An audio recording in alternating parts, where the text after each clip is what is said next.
Mana kapod wantiere weche mag siasa ma Kenya Kwanza, MCAs e kaunti ma Kericho bende koro wuok tung' mosuo kod jalup jatend piny Rigathi Gachagua. Ka giloso kod jofwambo od bura mar kaunti no, MCAs go ne wacho ni jalup jatend piny osebedo ka nyayo siasa ma geto ketho nying Seneta ma Kericho Aaron Cheruiyot.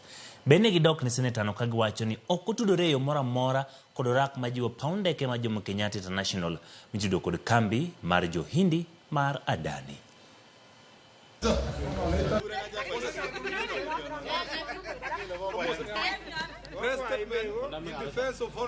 The undersigned members of Kericho County Assembly stand in firm support of Honorable Aaron Cheruiyot, the distinguished senator for Kericho County and the Senate Majority Leader, against the recent wave of political motivated attacks. These accusations are not only baseless but also part of a broader scheme aimed at destabilizing the current administration, popularly known as Kenya Kwanza administration, and undermining the leadership of His Excellency the President.